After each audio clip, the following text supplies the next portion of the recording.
Para más información, escribinos al 11 22 62 77 28. 20 años de trayectoria nos avalan. Capacitarte es crecer. Te esperamos.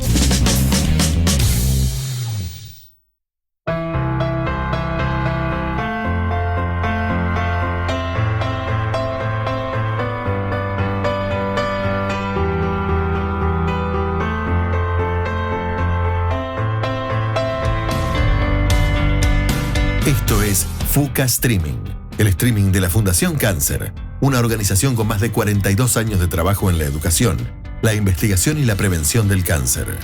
FUCA Streaming es un espacio de reflexión, de intercambio de ideas y de concientización, para hablar de un tema serio, pero no de un modo solemne, donde reunimos a toda la comunidad FUCA, médicos, pacientes, familiares, el staff de FUCA y la comunidad en general.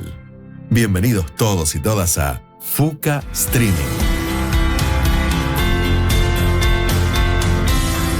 Muy buenas tardes, país. Bienvenidos a FUCA Streaming, el programa de la Fundación Cáncer, programa número 8 del ciclo correspondiente a este 18 de agosto de 2025. No estás en cualquier lado, estás en Radio Sónica para toda la República Argentina y para el resto del mundo a través de radiosonica.com.ar y si no a través de Twitch y si no a través del canal de YouTube o por las aplicaciones de la radio que se pueden bajar por Google Play o por el Apple Store o al revés, por el Apple Store o por el Google Play. Siempre me confundo con eso. Bueno, 16 grados la temperatura, 80% de la humedad, fea la tarde en la ciudad de Buenos Aires, prevista seguramente precipitaciones para lo que va a ser la tarde-noche y nosotros con un programa muy pero muy especial. Ya tenemos a los dos invitados que voy a presentar en un ratito. Gracias para toda la gente que se comunicó en la semana, que nos hizo comentarios y que gustó muchísimo el programa que hicimos sobre aulas abiertas con Micaela y con Griselda la semana pasada. Muchísimas gracias por los mensajes. Y ayer a los que, vieron una foto mía entrando al cine y me pidieron que hablara, no es el espacio de FUCA Streaming para que hable de la película del Homo Argentino, ya lo haremos con un video en otro momento, no es el espacio hoy. Pero eso sí, un saludo muy grande para los niños, que fue ayer el Día del Niño. Y respecto de la película, no busquemos el ser argentino en todo caso en una película, busquémoslo en ese señor que cruzó los Andes con asma y úlcera, y me parece que desde ahí vamos a hacer mucho más que poner una película adentro de una grieta. Pasaron 8 minutos de las 4 de la tarde en todo el país. ¿Cómo te comunicas con FUCA Streaming? Por WhatsApp, muy fácil, al 11 22 62 77 28, y si no por el Instagram, que lo tienen en la pantalla, Fundación_FUCA, la forma de comunicarse con nosotros. Está Gonzalo, está Daniela, están los invitados hasta las 5. Esto se llama FUCA Streaming. En FUCA tenemos los mejores profesionales en oncología y eso implica una responsabilidad: acercarle a toda la comunidad el conocimiento de nuestros expertos. Ahora, en FUCA Streaming, la entrevista del día. Bueno, muy bien, y como les decía recién, tenemos dos grandes invitados. Está el doctor Agustín Falco, creo que está en el Meet, y está Juan Manuel Gámez también acá con nosotros en el estudio. A ver, ahí está. Muy buenas tardes para ambos. ¿Cómo están? ¿Qué tal? Buenas tardes, ¿cómo va? Buenas tardes, ¿cómo están? Muchas gracias por la invitación, antes que nada. No, por favor. Bueno, voy a presentarlos para el resto de nuestra audiencia. El doctor Agustín Falco es médico oncólogo clínico, ex becario de FUCA, hizo su especialidad con la beca de la Fundación y fue jefe de residente. Es especialista de los tumores de cabeza y cuello y es miembro de la Asociación Argentina de Oncología Clínica. También es un colaborador de FUCA de siempre, de las charlas, de los eventos y demás, y muy reconocido por toda la familia y el ecosistema de FUCA, justamente por su calidad humana y por su buena predisposición para participar de nuestros eventos. Y tenemos acá en el piso, en Callao 194, al doctor Juan Manuel Gámez, médico egresado de la Universidad de Buenos Aires con diploma de honor, especialista en endocrinología y metabolismo, también en la UBA. Fue jefe de residente de endocrinología en la división de endocrinología del Hospital Durán y justamente en este momento trabaja en el Instituto Alexander Fleming. Juan Manuel, ¿cómo va? ¿Todo bien? ¿Cómo están? Bien, muy bien. Bueno, entonces arrancamos con vos, Juan Manuel. ¿Qué es lo que te hizo elegir esa especialidad? ¿Qué momento en tu carrera fue como bisagra para decir me quiero dedicar a esta rama de la medicina? Y bueno, ¿qué momentos dentro de lo que es ya tu trayectoria considerás como bisagras o importantes en esa reconfirmación de la vocación? La verdad que la pregunta está buena para empezar porque, bueno, a mí la verdad es que la endocrinología es una rama de la medicina que la característica que tiene es que, bueno, se trata de las hormonas, que son sustancias que se relacionan en definitiva con todos los órganos y está implicado en un montón de sistemas. Y siempre me gustó esto de la interrelación, la comunicación. Y hoy en día eso lo veo como también reflejado al trabajar en oncología, ¿no? Empezar a desarrollarme un poco más en ese área y mismo con AUS y nos vamos relacionando entre especialidades. Y eso creo que es un poco lo que más me gusta de la especialidad a día de hoy, ¿no? ¿Cómo tenés que entender un poquito? ¿Cómo entender un poco de cada cosa como para relacionarlo y también ofrecerle al paciente otra visión y otra, digamos, es un poco la interacción. Sabemos que los tratamientos hoy en día oncológicos están haciendo que la gente viva más y viva mejor, pero eso va a expensas un poco también de prestar atención a cómo impacta, ¿no?, la salud hormonal en los distintos sistemas y cómo uno puede participar, ¿no?, en mejorar eso. Así que... Y Agustín, ¿vos cuándo elegiste, digamos, ser oncólogo? ¿Es una cosa que estaba decidida antes de entrar a la carrera de medicina? ¿Te ocurrió durante? No. A ver, yo creo que lo mío es mucho más básico.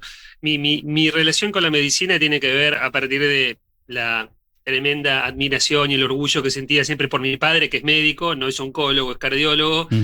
Y desde muy pequeño, digamos, lo veía, lo acompañaba al hospital, lo acompañaba al consultorio, y a partir de ahí creo que, como te decía, viendo con orgullo cómo trabajaba y la dedicación que tenía mi viejo, a partir de ahí fue mi amor hacia la medicina. La realidad es que lo que a mí me pasó es que en mi carrera de grado, yo soy egresado de la UBA, no había, y creo que hoy en día tampoco hay una materia de oncología, lo cual creo que es un déficit en la formación de pregrado, pero desde la carrera me interesaba qué era el cáncer, qué significaba, cómo el propio organismo podía generar, por decir así, como un enemigo interno, y me interesaba la patología. A partir de ahí me fui interiorizando un poquito más con distintas ayudantías. Mi primera residencia, ahora que está tan de moda el tema de las residencias y los problemas que pueden conllevar y la importancia que tienen, algo que vos decías de inicio, ¿no?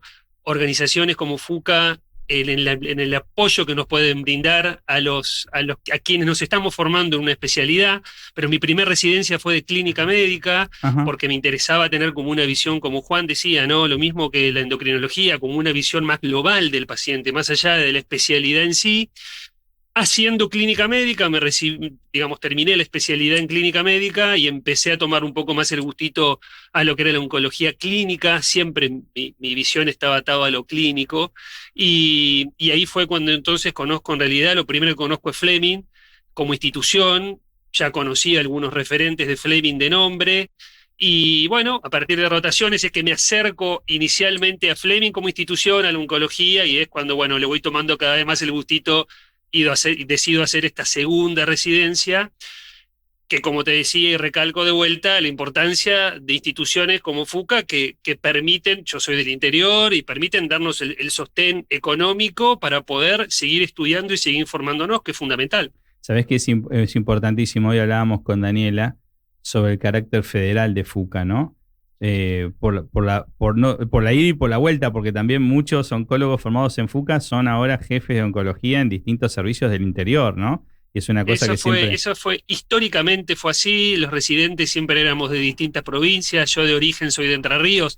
Ya hace 30 años que vivo en Capital Federal, pero siempre había de médicos de todas las provincias, y eso es algo muy interesante. Hoy que tenemos los grupos de chat y los grupos de WhatsApp, y cada vez que tenemos a Fleming llegan pacientes de todo el país, incluso de países limítrofes también, o del resto de Sudamérica, y tenemos en cada provincia, como vos decís, un referente, bien, y referente en todo el sentido de la palabra, no solamente un contacto, sino verdaderamente el referente de la oncología desde el punto de vista académico, desde el punto de vista de lo asistencial.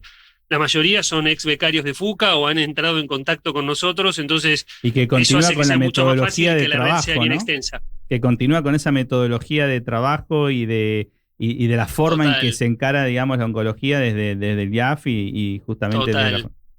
absolutamente. Y Juan Manuel, en tu caso también, la docencia, ¿qué le aportó, digamos, a tu carrera profesional? ¿Cómo interactúa en el día a día? ¿Cómo se complementa ese trabajo docente con lo que pasa después, digamos, en consultorio? Bueno, yo fui docente mucho tiempo de la Universidad de Buenos Aires en una materia de fisiología, que es una materia de los primeros años de la carrera. Ujú. Y bueno, fue también un pilar básico un poco en esto que hablabas de la elección de la especialidad, un poco en eso, porque bueno, cuando uno hace un consultorio clínico, como decía Agustino, es mucho de explicar al paciente, o sea, hay mucha docencia en el consultorio, ya Claro. empezando desde ahí, ¿no? Uno tiene que explicar mucho y hacer que, sobre todo, que el paciente se lleve algo y entienda lo que uno le está transmitiendo. Así que uno hace docencia como médico todos los días, en realidad. Pero bueno, después uno también le gusta Exponer, participar de participar de congresos. congresos y, bueno, hacer que el conocimiento crezca y poder difundirlo también, ¿no? Y para ambos, ¿no? Que pasan tanto tiempo, digamos, en el efector de salud y también comunicando o en la docencia. ¿Cómo logran el equilibrio con la vida personal? Es importante, digamos, el tema también de rescatar el tiempo familiar, los hobbies, porque también se entiende que, digamos, el trabajo del día a día de ustedes es muy absorbente y genera, digamos, una carga emocional importante, pero que necesita un balance, ¿no? Que calculo que es una búsqueda continua. ¿Cómo lo han resuelto cada uno? No sé quién quiere empezar contestando. Es muy difícil. Empiezo Ok, hablando yo, Juan, dale. perdón. Es muy difícil. Creo que es una tarea que los que hacemos asistencia, o por lo menos cuando uno lo ve y se encuentra con los chicos que van terminando la residencia y todo, es un consejo. Es muy difícil porque yo creo que quienes hacemos esta carrera es imposible hacer, o por lo menos trabajar con este tipo de pacientes y en lo que estamos haciendo en lo asistencial. Es muy difícil si uno no es un apasionado de todo esto. A eso hay que agregarle que la medicina, como muchas otras ciencias, todo el tiempo se están actualizando, entonces no es solamente la asistencia, sino es también estar permanentemente actualizado, porque lo que hoy es moderno en 6 meses es antiguo Es seguir y hay que estudiando y estar estudiando. cambiando. Claro. Absolutamente, entonces es muy difícil, es otra tarea que hay que hacer, como vos bien decías, hacerse el espacio, digamos, de mantener espacio para la familia, para los hijos, es una tarea que hay que sumar más, que hay que sumar también a las tareas cotidianas, no estar tan enfrascado y meterse tanto en esto que, como digo, cuando uno trabaja así tan apasionado, es difícil, ¿no? A veces dejarse llevar y que todo el tiempo estar buscando cosas vinculadas al trabajo. Sí, me parece que también como que redunda también eso en el propio trabajo, cuando uno está también como en equilibrio con sus otras esferas de la vida, porque no es la única esfera, el trabajo es una, hay que tratar de ver a la medicina también como un trabajo que es lo que es también, ¿no? Si bien uno ama lo que hace Ujú. y dedicamos mucho a esto, como que también es un trabajo, es lo que nos da de comer y también es importante ubicarlo en el lugar En donde el lugar tiene que exacto, estar ¿no? Y que también, tiene que haber un ¿no? inicio y un Al final de igual la jornada. que otras cosas importantes en la vida, así que sí. Incluso para rendir más. Ahora, teniendo en cuenta esto que es de alta exigencia y son profesionales, digamos, que están en la búsqueda del alto rendimiento por la necesidad de ir acompañando la evolución de la ciencia, ¿qué consejo le darían? Sé que los dos son muy jóvenes, digo, pero a alguien que ahora está estudiando o recién en este año va a egresar como médico, ¿qué consejo le darían para nunca, por las exigencias, perder el foco del abordaje desde el humano, desde la calidez, no perder la empatía, no perder la cercanía con el paciente, teniendo en cuenta que a veces uno está metido en un gran vértigo, ¿no? Por pertenecer a asociaciones médicas y exponer en congresos y cumplir otras obligaciones? Yo no sé si es un consejo, pero sí, el consejo sería que eso que estás diciendo tiene que ser una meta. Yo creo que no puede ser, yo creo que es imposible hacer esto. Yo creo que hay especialidades y especialidades. La nuestra es una especialidad de mucho contacto con el paciente, mucho contacto con el lado humano, con el paciente, con la familia, contención. Yo escuchaba que ustedes decían, bueno, además de médico, uno es un poco o docente, porque está todo el tiempo. Bueno, además, yo siempre digo que un porcentaje importante es un poquito psicólogo, sin estar formado, porque es fundamental escuchar al paciente, escuchar la familia, las expectativas. Me parece que quienes hacemos medicina asistencial, no sé cómo, la verdad que yo no soy el adecuado para dar un consejo de esto, pero sí sé que tiene que ser un objetivo, no me cabe ninguna duda. Es enfrascarse en el microscopio o en el ensayo clínico y dejar de lado lo humano, lo asistencial, sin duda que no es el objetivo para cuando lo que queremos hacer es esto. Hay otras carreras, otras especialidades dentro de la medicina que nada tienen que ver con lo que asistencial. te permiten estar más lejos, ¿no? Que te permiten quizás estar más lejos del contacto o de las charlas difíciles. Quizás, ¿no? al que se está recién empezando a decidir, yo creo que más importante, el gran consejo sería, bueno, fíjense que, digamos, porque las especialidades asistenciales requieren tener ese componente, sin duda. Entonces quizás hay otras subespecialidades que no necesitan ese componente asistencial, ese componente, entre comillas, más humano, más de contacto con la gente, con la familia. Y bueno, hay distintas formas de ejercer medicina y está perfecto, pero me parece que un objetivo para quienes hacemos asistencia es ese, sin duda. Claro, para evitar también la frustración, ¿no? Después de decir, elegí un área que en definitiva no, con la que uno no se siente conectado o no te llena del todo. Los que hacemos asistencial estamos como que nos gusta, ¿no? Esa parte humana, si bien nos carga emocionalmente, también es la parte que nos gusta, en definitiva. O sea que bueno, y con el tiempo uno va también empezando a poder separar un poco más y mejor esta esfera de lo emocional, ¿no? Pero bueno, al principio cuesta más. Y calculo que en este sentido el abordaje, digamos, que siempre se promueve desde FUCA y también desde el IAF, de ir integrando la disciplina de la psico-oncología es una ayuda también, ¿no? Porque evidentemente hay una contención que tiene que hacerse del paciente que requiere habilidades blandas muy, muy específicas, ¿no?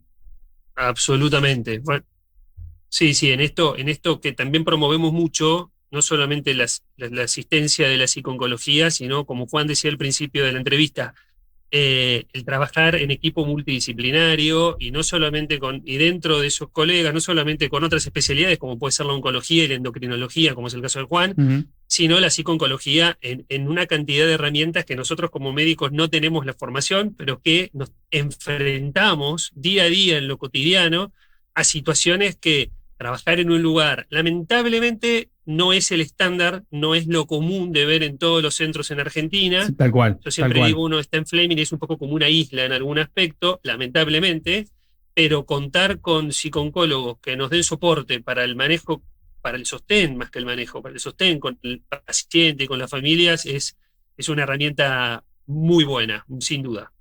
Bueno, ¿cómo le dejás tu mensaje tanto a Agustín como a Juan Manuel en el 11 22 62 77 28, que es el WhatsApp de la radio? Y si no, sé que lo están comentando en el canal de YouTube también, que es una forma. ¿Y cómo anunciar en el programa, cómo ser auspiciante de FUCA Streaming? Muy fácil, nos escriben a administración@fuca.org.ar. Pasaron 23 minutos de las 4 de la tarde. Ya venimos con más FUCA Streaming.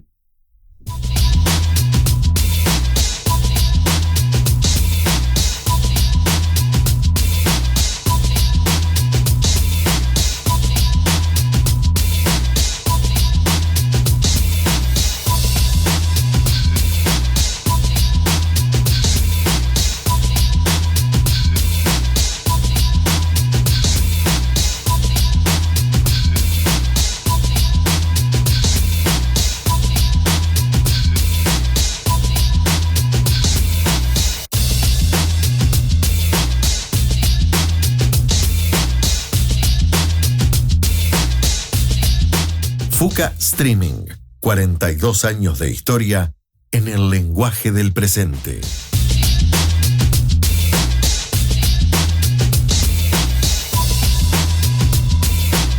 Pasaron 24 minutos de las 4 de la tarde en toda la República Argentina. Vamos al tema del día que hoy nos convoca la patología o el tipo de cáncer de cabeza y cuello, bloque auspiciado por Merck, al cual agradecemos justamente la oportunidad de charlar estos temas. Y un poco al inicio, para los dos, para Agustín, para Juan Manuel, ¿cómo se cruza la endocrinología y la oncología, digamos? ¿Cuál es esa coordinación en el trabajo de ustedes? ¿Cómo hacen para... ¿de qué trata esa interacción que tienen que tener a la hora de analizar, digamos, el caso particular que de repente se les presenta? Bueno, en general, digamos, cáncer de cabeza y cuello, hay varios tipos, ¿no? de cáncer de cabeza y cuello, pero bueno, en lo particular para el endocrinólogo, la tiroides también está ubicada en el cuello, ¿no? Y se puede presentar muchas veces como un bulto en el cuello, similar a otros tumores de cabeza y cuello, ¿no? Entonces, un poco, tanto en el diagnóstico como una vez teniendo un diagnóstico, por ejemplo, si es un cáncer de tiroides, vamos a tratar una patología que si bien está originada en una glándula endocrina, es un cáncer, por lo tanto, el oncólogo tiene un rol también fundamental y sobre todo en las etapas por ahí más avanzadas, ¿no? En ese caso. Y también, bueno, los cánceres de cabeza y cuello, como va a decir seguramente Agustín, en sus diferentes etapas o diferentes tratamientos que uno puede realizar, la endocrinología también puede resultar afectada, ¿no? La salud hormonal puede resultar afectada en varias vías, ¿no? Entonces ahí, en general, nosotros damos como un soporte para el paciente, donde si resulta afectada alguna glándula endocrina, uno puede también estar ahí acompañando al paciente o dándole algún tratamiento. Y entonces, Agustín, ¿cómo definiríamos a un cáncer de cabeza-cuello? ¿Qué características específicas tiene? ¿Y cuáles son las personas más proclives a desarrollarlo? Si es que existe, digamos, alguna tendencia, digamos. Sí, a ver, el término cáncer de cabeza y cuello es un término un poco confuso, a veces inclusive para los médicos que no están tan involucrados en la patología, porque el cáncer de cabeza y cuello son aquellos tumores que se originan en la vía aerodigestiva superior, ¿bien? Okay. Entonces, no todos los tumores que están en la cabeza están dentro del grupo de los cánceres de cabeza y cuello. Por ejemplo, el cáncer de sistema nervioso central, un tumor del cerebro, si bien está en la cabeza, no está incluido en este grupo de tumores. Okay. Exactamente. Okay. Son tumores, digamos, ¿por qué hacemos esta división? No es porque nos guste a nosotros simplemente, sino porque son un grupo de tumores que tienen más o menos el mismo comportamiento, se tratan más o menos de la misma forma. Entonces, son aquellos tumores que se originan fundamentalmente, para ubicarnos en términos claros, tumores que se originan en la boca, incluso la lengua, en la garganta o en la laringe, que es donde asientan las cuerdas vocales. ¿Bien? Esos son los tumores de cabeza y cuello. Pero para complejizarlo un poquito más, y por eso Juan está también hoy acá, dentro quienes hacemos tumores de cabeza y cuello, también tratamos los tumores de tiroides, ¿bien? Que la tiroides, como Juan decía, es una glándula que está en la parte anterior del cuello, y también los tumores que se originan en las glándulas salivales. Vos preguntabas qué personas son las que son más propensas a sufrir este grupo de enfermedades, hablando específicamente del cáncer de cabeza y cuello. Bueno, hay como dos grupos que están bien separados. Yo siempre me gusta decir, el grupo clásico, históricamente, los tumores de cabeza y cuello se generaban en gente de edad más avanzada, habitualmente mayores de 60 años, y los dos factores de riesgo más importantes que tenían que ver con este grupo de pacientes eran el consumo de tabaco y de alcohol, sobre todo tabaco, y tiene un efecto sinérgico el tabaco con el alcohol. De esos pacientes, los tumores más comunes son los de la boca, los de la lengua y los volvemos a las cuerdas vocales, ¿bien? Los de la laringe, así se llama, laringe con L.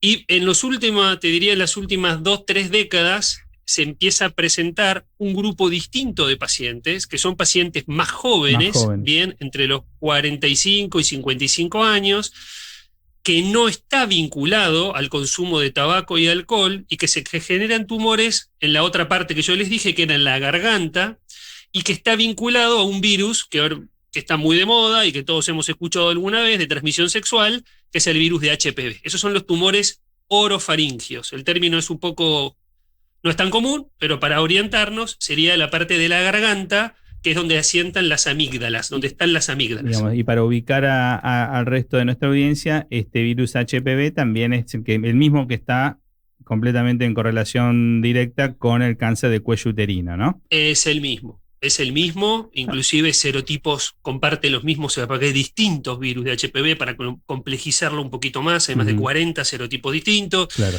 y hay algunos serotipos que son los que son más peligrosos, por decir así, o más oncogénicos, nos gusta decir a nosotros, que son más propensos a desarrollar este tipo de tumores, que pueden generar, como vos bien decías, cáncer de cuello uterino o cáncer de garganta, vamos a decir así para que sea más simple. Y ahí aparece mucho esta cuestión de empujar la vacuna, ¿no? Y que la gente, digamos, de empujar esa vacuna que ya es obligatoria en Argentina a los 11 años, y quitar algunos mitos que en algunas idiosincrasias o por temas culturales hace que no se confiese o no se diga, bueno, estoy atravesando este virus, y después puede llegar a avanzar más este tipo de patologías. Pero digo, tanto para los dos, ¿no? ¿Cómo es esto de lo que decías recién del efecto sinérgico alcohol-tabaco? Que no sé si a veces es tan claro, digamos, para explicar a la población más joven. Sí, yo lo cuento y después Juan puede también agregar algún factor de riesgo en cáncer de tiroides, pero el efecto sinérgico es cuando vos tenés dos factores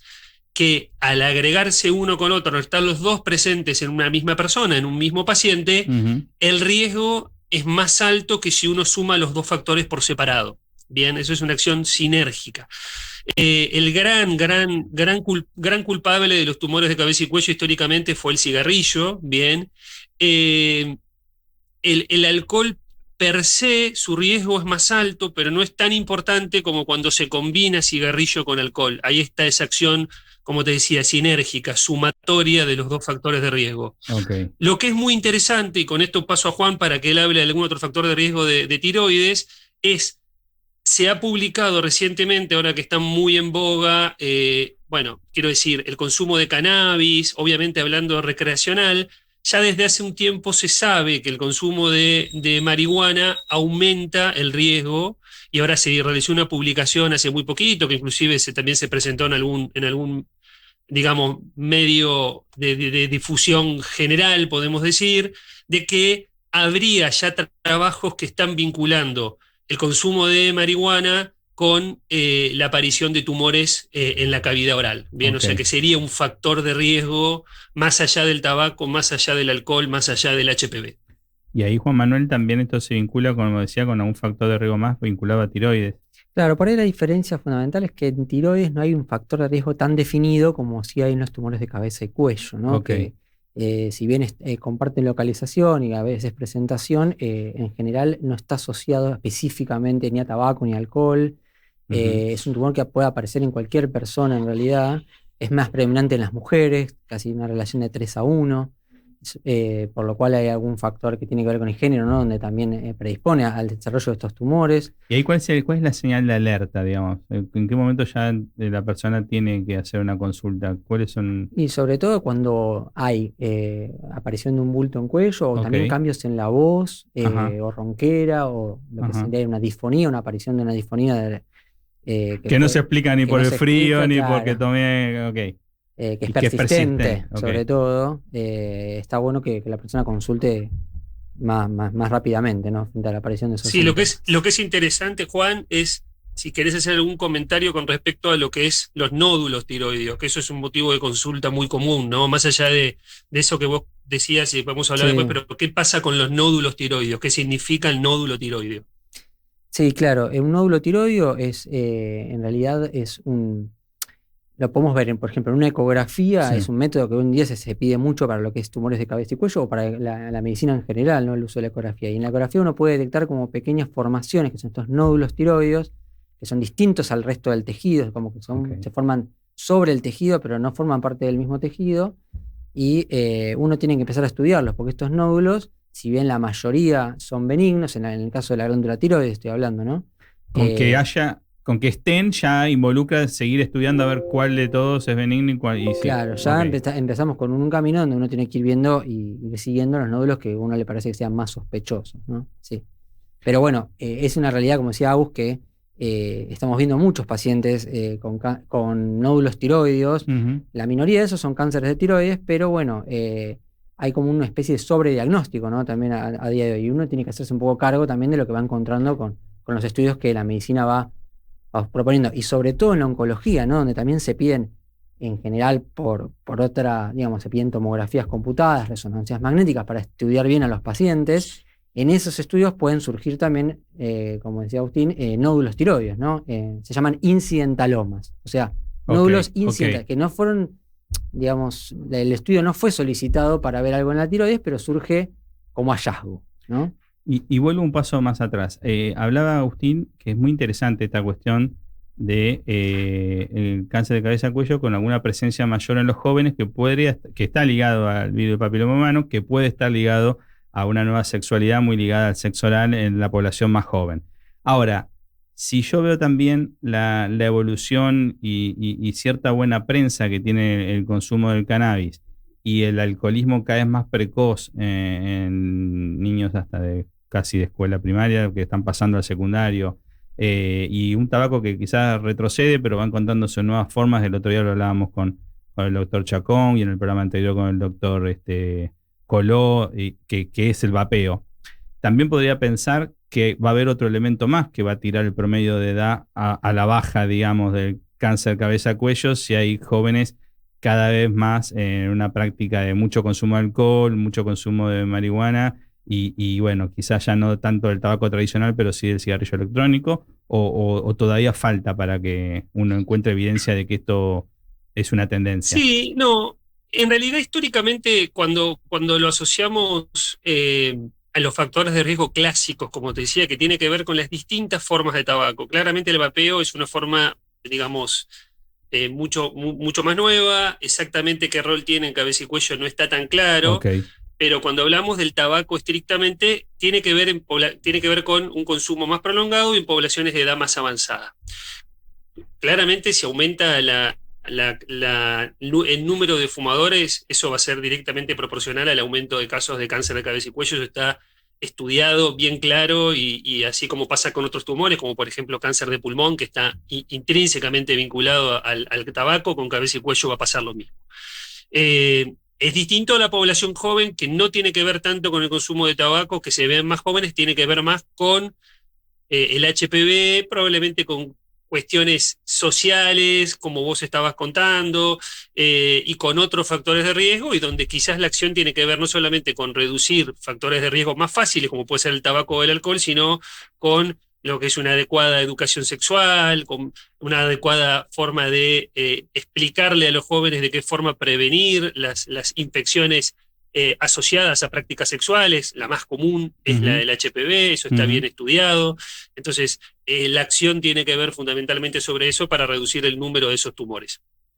Y a ver, y Agustín, ¿cómo pensás que la ciencia va a evolucionar en los próximos años en esto de entender más el microambiente tumoral, ¿no? Que evidentemente en el cáncer de cabeza y cuello es un asunto y que algunos dicen, bueno, es hacia donde tiene que producirse un avance para que las estrategias terapéuticas sean un poquito más integrales y para que sean más efectivas, ¿no? Sí, bueno, el término de lo que es el microambiente tumoral es un término que está en boga hace algunos años y que claramente, digamos, la mayoría de los estudios y la investigación en cáncer tiene que ver en algún punto con el mejor entendimiento de eso que llamamos microambiente tumoral, que es no solamente entender mejor a las células tumorales y qué características tienen y qué componentes moleculares y genéticos tienen, sino también cómo esas células interactúan con el resto de las células, que la mayoría son células normales del cuerpo, y cuál es el vínculo con las células tumorales es lo que determina la supervivencia del tumor y que el tumor pueda hacer metástasis o propagarse o seguir avanzando. Esa interacción tumor, ambiente tumoral o células del organismo, por decir así, es uno de los, digamos, el mejor entendimiento de esto, es el pilar fundamental de alguna, digamos, de las terapias que hoy está más en boga y que más se estudia y que más se aplica, y cabeza y cuello es uno de los modelos tumorales donde se aplica, que es la inmunoterapia, ¿no? Que es de qué forma podemos mejorar ese microambiente, mejorar esa interacción tumor-microambiente para justamente facilitar la destrucción del tumor, el reconocimiento de las células tumorales por el sistema inmune, para que sea el propio sistema inmune que forma parte de ese microambiente, para que reconozca las células tumorales y las destruya. Esa es básicamente la esencia, explicada de una forma simple, de cómo actúa la inmunoterapia. Y ahora, para ambos, ¿no? ¿Cómo creen, y además se lo estoy preguntando a todos nuestros invitados desde que arrancamos con el ciclo, cómo creen que los va a ayudar o no la inteligencia artificial en el trabajo del endocrinólogo, en el trabajo del oncólogo clínico, y si ya lo están utilizando, y si ven algún otro lado, a un costado que no sea tan positivo dentro de todo esto, porque a veces la inteligencia artificial para algunas cosas facilita y en otras no tanto, cuando el propio paciente, bueno, le pregunta a ChatGPT lo que le debería preguntar a ustedes en consultorio, ¿no? Digo, si comparten ese diagnóstico, capaz dicen, no, mira, todo positivo, pero quería escuchar la reflexión de ustedes. Sí, puntualmente yo creo que en el caso de la endocrinología, la inteligencia artificial, por ahí en lo que son los métodos de imagen, puede ser que nos dé una mano también Ok. para poder identificar mejor estos nódulos benignos de malignos, ¿no? O sea que, digamos, en eso se basa un poco también esta área, ¿no? De tratar de determinar cuál de todos los nódulos va a ser maligno para no sobreenfermar a la gente tampoco, ¿no? Claro, claro. Entonces, eso va a ir mejorando, supongo yo, con el correr del tiempo, a medida que la inteligencia artificial pueda aportar algoritmos que hagan que la precisión diagnóstica de la medicina por Mejore. imagen mejore. Pero creo que hay algo que no sé si va a poder reemplazar, que es esto de la toma de decisiones como como traje a medida que se dice hoy, ¿no? En la medicina, ¿no? Esto de poder elegir específicamente la mejor estrategia para cada paciente, ¿no? Porque cada paciente hoy en día, nosotros nos juntamos una vez por semana para discutir individualmente cada uno de los pacientes cuál es la estrategia que vamos a utilizar. Y yo no sé si esa parte la inteligencia artificial va a tener algún rol. No sé, Agus, qué pensás sobre eso, pero creo que ahí el humano Si va a entrar al Ateneo. Claro, no sé si va a estar... ¿Qué pensás, Agustín? Sí, sí, yo creo que, bueno, creo que Juan nos lo pudo haber explicado mejor. Me parece que, digamos, es imposible, digamos, estar aislado de lo que es la inteligencia artificial.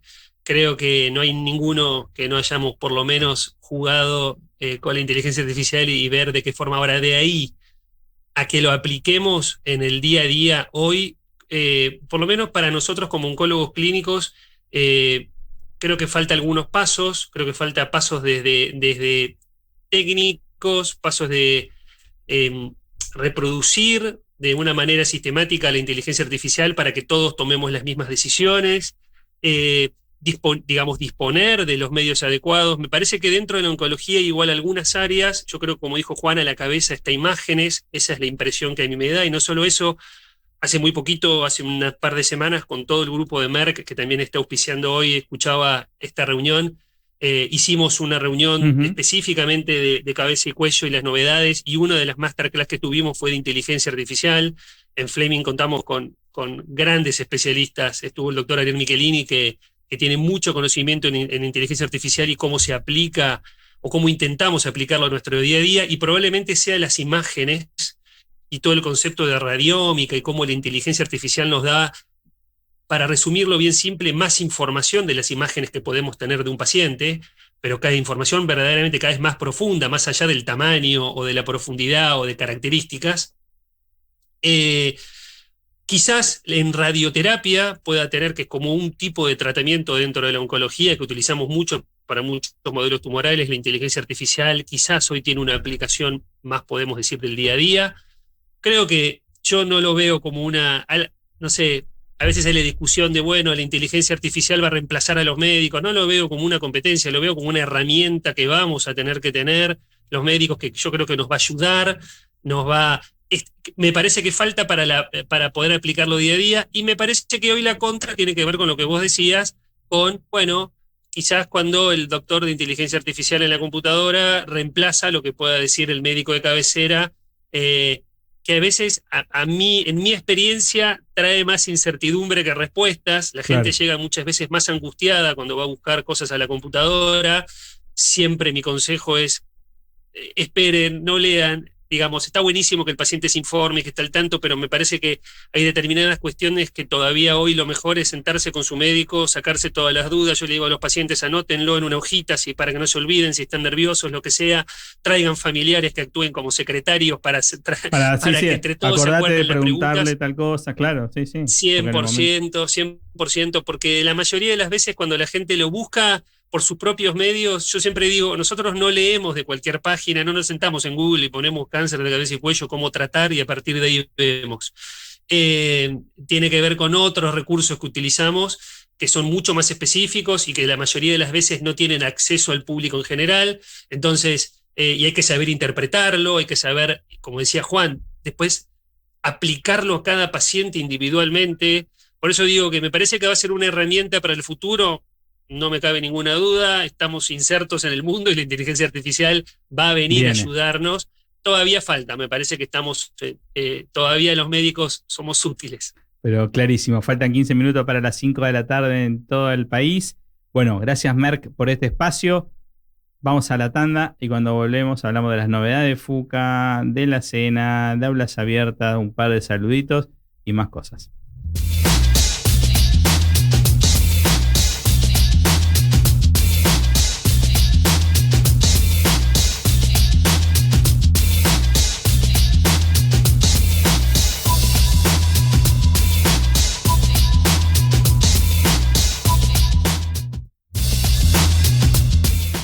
FUCA es ante todo una gran familia, compuesta por su staff, sus médicos, sus aliados y lo más importante, los pacientes y sus familiares.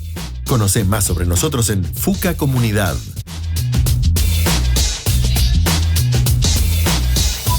Bueno, y como ustedes saben, y lo planteaba recién Agustín, parte del trabajo de FUCA es lograr generar, digamos, este grupo de becarios que es formar a los oncólogos del futuro, a lo mismo que con lo que se hace con la investigación oncológica y desde ya con todo lo que tiene que ver con las campañas de prevención. Y para eso podés colaborar con FUCA y me dicen que haga para la izquierda, si hago para la izquierda le pego, y le pegué justito al código QR, que ese código QR que ves en pantalla te lleva a la página de FUCA, que como decimos siempre, presenta una variedad de opciones para quien quiera ayudar a la fundación, sea como donante pequeño recurrente, como gran donante si se trata de una empresa, o a través de donar tu tiempo, que también es algo súper valioso y que necesitamos como voluntario. Y existen otras opciones más, como por ejemplo ahora que estamos de alguna forma incursionando en otras vías de fundraising, como puede ser justamente auspiciar este programa, y como vamos a hablar más tarde. Así que bueno,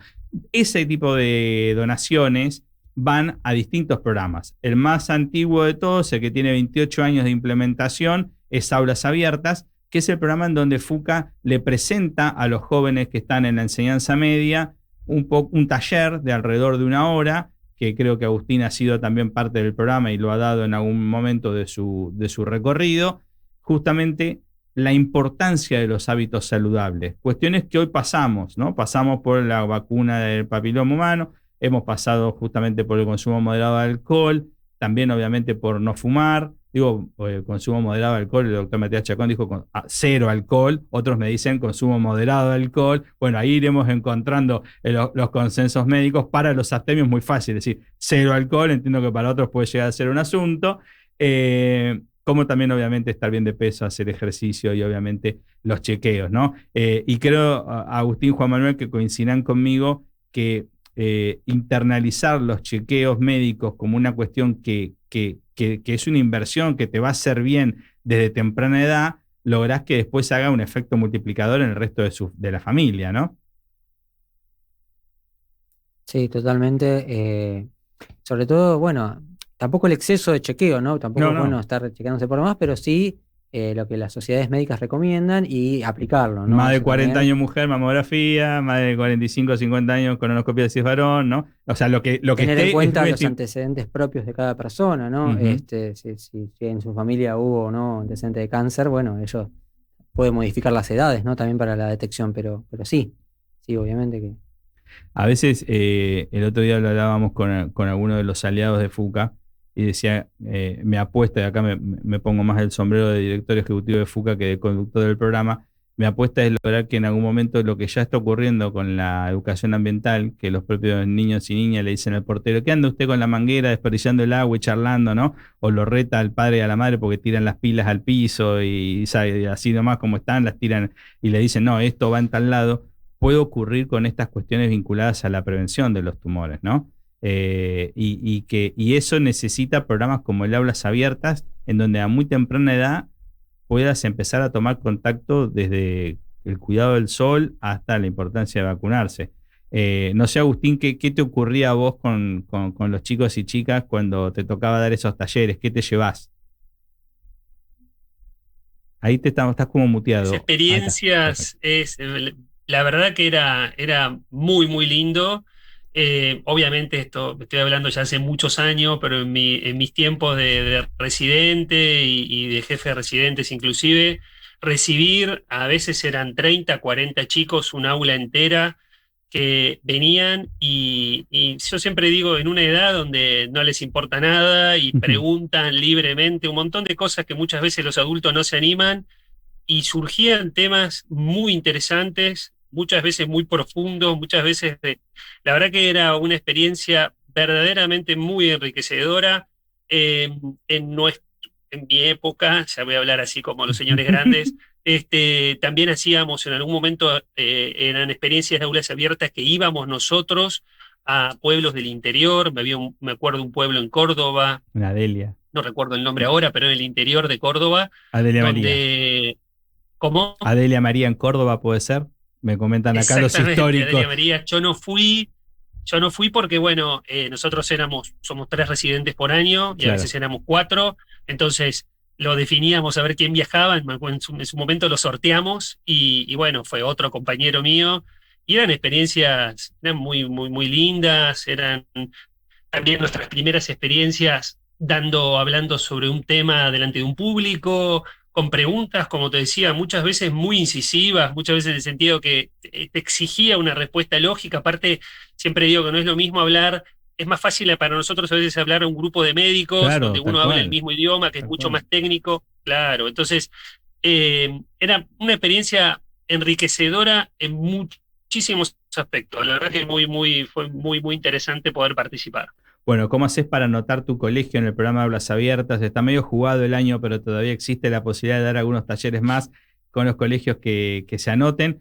Escriben ahí, va a estar Laura Álvarez, en administración@fuca.org.bar.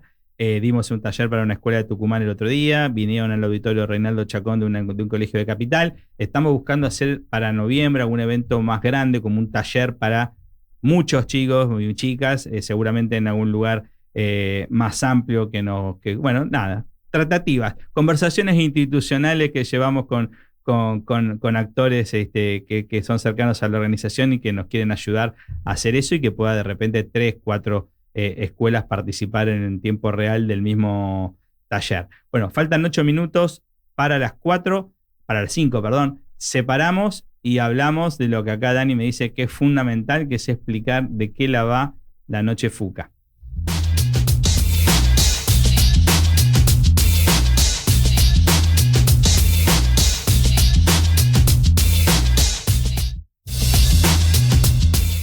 FUCA es docencia, FUCA es investigación y FUCA es también prevención. Todos los días hacemos muchas cosas y te las queremos contar. A continuación, FUCA Novedades.